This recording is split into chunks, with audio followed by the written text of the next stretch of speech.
Go right into questions and get a mic to you. We'll start with Adam Sparks. You guys have had some success with run blitzes, using your secondary and blitz packages. I'm curious to know what you think the responsibility is of scheming pressure versus just guys winning one-on-one up front. How do you balance those? It's all in the same to me. You know, every defense that we have, there's an opportunity to win a one-on-one. You know, whether we're blitzing, you know, whether we're playing, you know, our standard, 4-3 or 3-4, you know, it doesn't matter. You know, ultimately, you know, that's what the game of football is. It's about winning one-on-one. So I think the balance is what it is. You know, we're trying to win a one-on-one, whether we're blitzing or whether we're in our base concepts. Coach, if you take out the Florida game, which had a really good running quarterback, in your other 4 games, you're giving up less than 60 yards a game rushing. You're giving up 1.88 yards per carry. Why do you think you've been so effective against the run? You know, I don't know. You know, I didn't even know the statistics, to be honest with you. You know, we try to live game by game, you know, quarter by quarter. You know, at the end of the day, you know, we feel like we're trying to play to our players' strength, you know, whatever it is, you know, and obviously as we identify, you know, the strengths and weaknesses of each opponent, you know, we try to put a defense or a plan together that gives us an advantage, you know. So obviously in this day and age, you still got to be able to stop the run. But at the end of the day, you know, to me, it's just based on their personnel and how we utilize them and, you know, giving them the best chance to be successful. Patrick? Coach, Danico Slaughter and Mary McDonald got quite a bit of playing time the other day. How did you assess how they played, and what does that do maybe for their earning your trust and to know you can throw them in there, they can get the job done? Yeah, I thought they played extremely hard. You know, they understand what the standard is.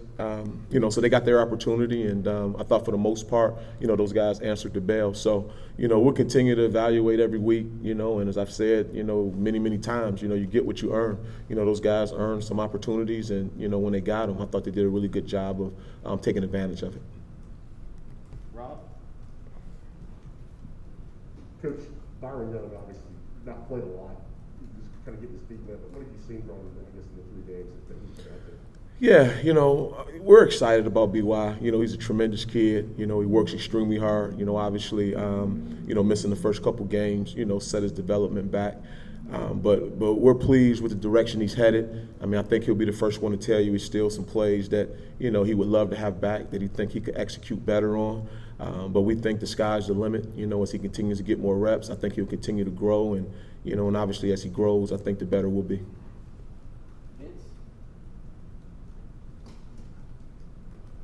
What kind of growth and development have you seen in Omari Thomas?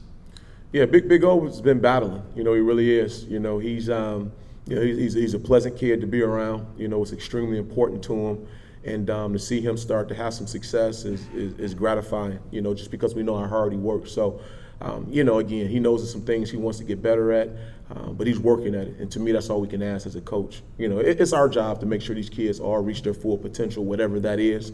You know, we still feel like Big O has more potential in him. You know, we're working extremely hard to get it out of him.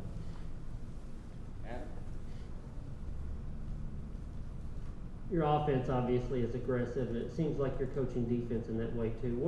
Were there any conversations about the defensive approach in terms of aggression matching what you do on offense?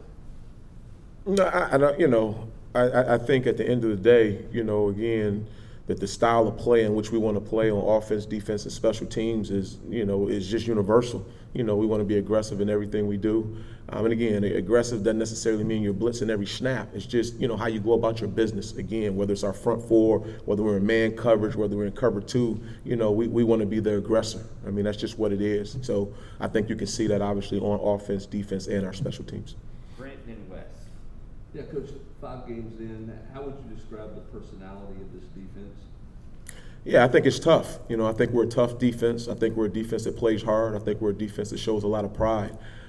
You know, we love our kids. You know, we're excited about them. You know, we call them the few, the proud.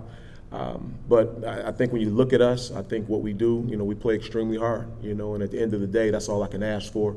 You know, and as coaches, we'll do the best that we can to put them in the best positions to be successful as long as they're working their tails off. And those guys are really working hard. Are you further along than you thought you you would be, about where you thought you would be with this defense when you talk about this group in the preseason?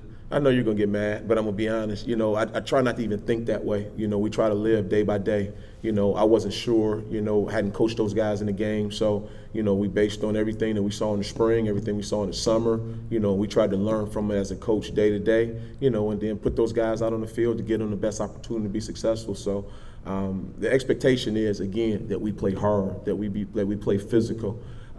The execution point, you know, obviously that's on us to make sure we're putting them in the best positions. It's obviously on those kids to actually digest what we're giving them. But those are unknowns. You know, you don't know that. All we can do is, you know, adhere to our process, working our tails off, and then obviously the outcome and the product, you know, will speak for itself.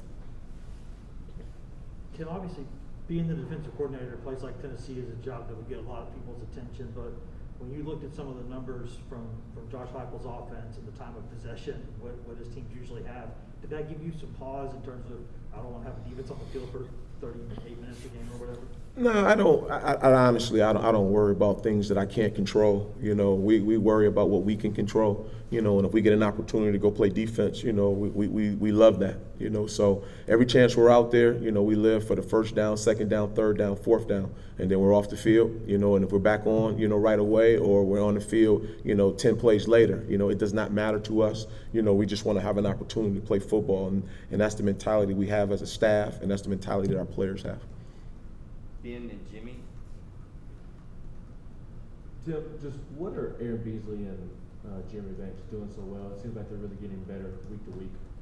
Yeah, they're working hard. You know, they really are. I think, you know, Coach BJ has done a great job of continuing to develop those guys. You know, Banks always plays hard. You know, he has tremendous energy, tremendous passion for the game. You know, it's obviously some things that, you know, we're still working through to make him the best version of himself that he can be. But I think at the end of the day, if you have that want to, you know, we're willing as coaches, and he has the want to, so he's getting better that way. And I'll say the same thing for Beasley. You know, I think Beasley's always had pretty good instincts, I think, you know, based on a little bit I saw of him in the spring. So I think as he's starting to get, you know, more comfortable in what we're doing, I think you're starting to see him play better. And Matthew Butler's playing a ton of snaps right now. What allows him to do so, even as a big guy? He's just a warrior. You know, the way he practices, you know, every single rep, you know, really embodies what we talk about. You know, you live and die with, you know, a one rep mentality. So his one rep in practice looks exactly like his one rep on Saturday. So I think he's just trained his body, he's conditioned his mind to be able to go as hard as he can possibly go for as long as he can possibly go. And I know that may sound like, you know, some coach speak, but that's really truly how he practices. You know, we don't have very many guys who practice as hard as he practices. In regard to when you look at the stat sheet after the game, how important is tackles for loss? You know, I think it always plays a factor, you know, in terms of, you know, how you want to play. Because obviously if you can, you know, put them in a lot of long situations, you know, you like to think it plays in our hands. So, again, man, I feel crazy saying it, but I don't really look at it as much. You know, we truly look at, you know, our tackle efficiency is important. You know, how well did we tackle? You know, obviously if we're playing aggressive and playing with the mindset that we want to play with, I think the TFLs will take care of itself. And, you know, obviously if we're playing behind the line of scrimmage, it obviously does speak volumes for putting us in a situation to be successful on, you know, latter downs. And what are your thoughts on South Carolina's offense? Yeah, I mean, I think they do a really good job. You know, they got, you know, multiple backs that do a really good job, you know, within their scheme. You know, I think, you know, obviously getting their quarterback back, you know, has kind of solidified, you know, what they want to do in terms of their passing game. And, you know, they have some wide outs, you know, they can really tear the top off the coverage, and, you know, it's made really, you know, big plays against everyone they've played, you know, down the field. So they have some threats, you know, and they got two really good tight ends that are, you know, pretty physical guys, and, you know, are also very adequate in the passing game. So, you know, it's going to take a collective 11, you know, to be able to, you know, get after these guys and play hard against them. Last question, Brent.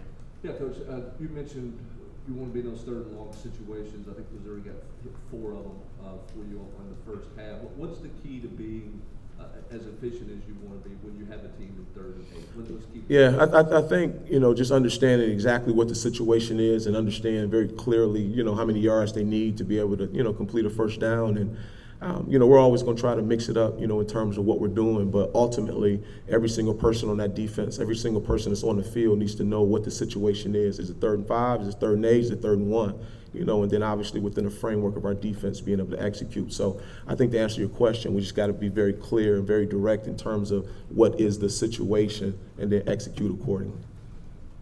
All right, thank you, Coach. Okay.